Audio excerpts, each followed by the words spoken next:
Nice to see you. Man wouldn't be in space if it wasn't for one little dog. A dog called Laika. It was thanks to this dog that mankind made a huge leap in technology. But how exactly did it happen? How did one little dog literally change the whole world? Get comfy. We're gonna tell its story.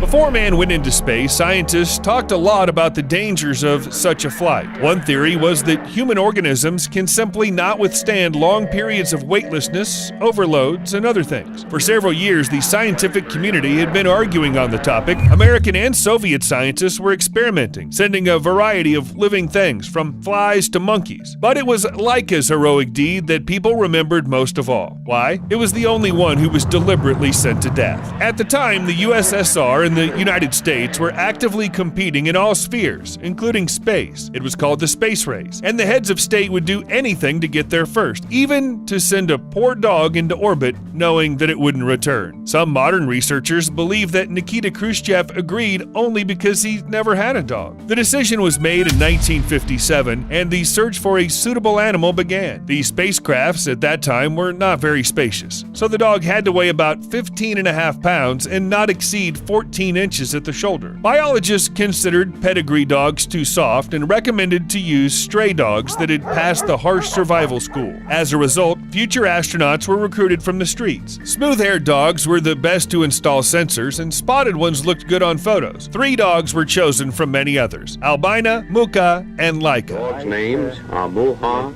Laika, and Algina.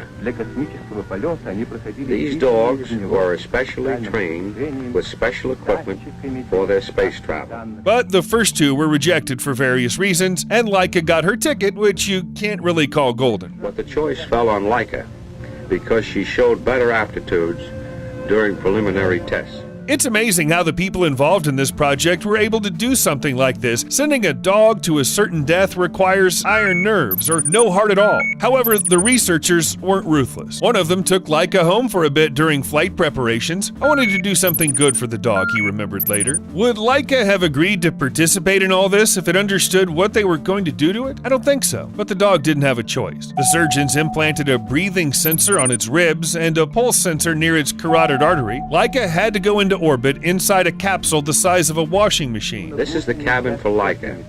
It has been comfortably outfitted for her flight. There was also an automatic feeder and a device that generated air. It was designed for 7 days of work. The dog was supposed to die quietly after a portion of poisoned food, as no one knew how to bring it back to Earth. Sputnik 2 was not technically designed to land. The spaceship took off, and it scared Laika. Sensors detected that its heartbeat was 3 times the normal rhythm, and its breathing accelerated 4 times. It would have experienced much more of it if it understood what was going on around it. The launch didn't go according to plan. The blanket was broken, and the temperature in the cabin rose to 104 degrees Fahrenheit. How long can you stay in an enclosed, heated space and not be able to get out? Wouldn't you go crazy? And Laika was holding on. After 3 hours of weightlessness, it calmed down a little and even ate. But too much heat and stress was fatal for the dog. About 6 hours later, the instruments detected cardiac arrest.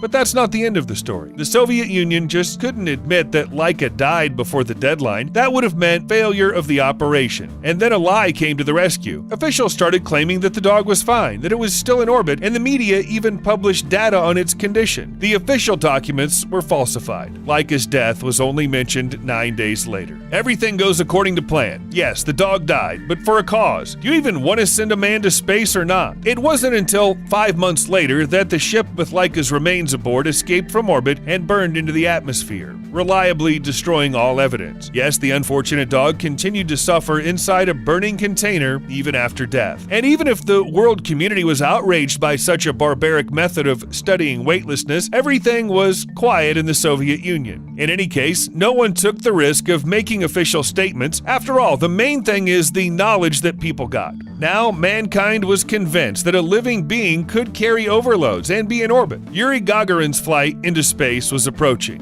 What about Laika? In its memory, the Soviet Union has released cigarettes. Fascinating. Only after the collapse of the USSR did the whole truth about that fatal flight come out. They say many of the people involved in Laika's death still blame themselves for it. And you know, that's fair. I mean, space is awesome, of course, but not at the cost of a life of an innocent creature who didn't choose this path. There are several monuments and memorial plaques in honor of Laika nowadays. You could say she's taken her place among the people who conquered space. But she wasn't the only animal who gave her life for the distant stars. According to official data, from 1948 to 1961, 48 dogs, 15 monkeys, and 2 rabbits made their way into space. 27 animals died due to accidents and various unforeseen circumstances. Some of them were lucky. For example, Belka and Strelka, no less famous cosmonaut dogs, made a flight of more than 25 hours and returned to Earth. A few months after the flight, Strelka brought healthy offspring of 6 puppies. One of them was given to John F. Kennedy. For the rest of their lives, Belka and Strelka lived at the State Research and Test Institute of Aviation and Space Medicine. Both dogs died at a very great age. But it wasn't just the Soviet Union that sent animals into space. In 1950, mice flew to the stars with both successful and unsuccessful launches. All these little rodents were nameless, so hardly anyone cared about them. The other thing is Ham. A chimpanzee named Ham had to prove that a person could not only stay conscious during a flight, but also perform some tasks. It was taught to react to light and sound, and then in 1961, it was sent on a suborbital flight.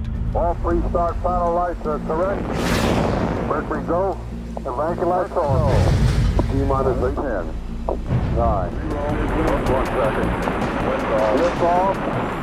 The experiment showed that Ham fulfilled the task and acted only 1 second slower than on Earth. Upon its successful return, the chimpanzee settled in a zoo where it lived happily for about 17 years. It occasionally appeared on television and even starred in a film. Ham died at the age of 26 years old, and his remains were buried in the Museum of Space History in New Mexico. Colonel John Stapp even spoke at its funeral, so Ham was treated like a person. In 1970, frogs were sent into space, not just for fun, but to study the effects of weightlessness. Scientists wanted to test how the human equilibratory sense could cope with it, so they started with frogs. In fact, it makes a lot more sense than it sounds. When you think about it, we're much more alike than it may seem. The first fish went into space in 1972 and was hardly delighted. To keep it from getting bored, scientists added 2 garden spiders called Arabella and Anita as company. At the same time, scientists wanted to see if they could weave a spider web in weightlessness and how different it would be. And you know, the girls did it. It took them a long time to adjust to the weightlessness, but after a day, Arabella made its spider web. Creating a second web proved to be more difficult, but the spiders coped with it as well. Unfortunately, both of them didn't survive the flight. They most likely died from dehydration. When scientists were given the opportunity to study the spider web, they found that space webs were thinner than the Earth's. Moreover, in some places, the spider web suddenly changed its width, something that had never happened on Earth. Who knows what guided the spiders in space? In 1990, China launched guinea pigs into space. But after that, people were less and less likely to use mammals. Now it's mostly insects, amphibians, well, except the countries that are just starting exploring space. In 2013, Iranian news agencies reported that Iran sent a monkey to a height of 72 miles. True, even the most advanced space explorers continue to use mice. SpaceX missions regularly take away dozens of rodents from the ground surface to subject them to a variety of experiments. Very different ones, from stress checks and loss of muscle mass to cutting. Poor mice. They always suffer for science. At the time of the creation of this video, the last animals sent into space were fruit flies, or rather their eggs, which are expected to hatch, produce carbon dioxide, and behave as they do on Earth. But aboard the Chinese automatic interplanetary station Chang'e 4, it landed on the far side of the moon, thereby bringing life there. Perhaps it's this journey of fruit flies that will allow us to explore space farming in the future. Well, now you know a little bit more about space. Everyone has its own opinion on this participation of animals in space exploration. On the other hand, it's really cruel. But on the other, without animal testing, the first days of space exploration would have ended in a huge number of human sacrifice. These animals served their countries in ways that no human could. Even if they didn't realize it, they gave their lives for technological progress, so we can only say thank you. So look at the stars more often, and don't forget to like the video if you enjoyed it. We made it especially for you. The imminent travel of man into space, it is necessary to learn the effects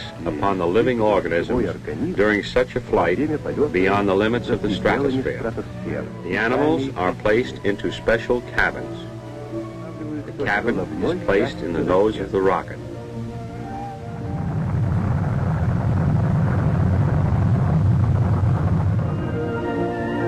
The four-legged passenger feels quite well.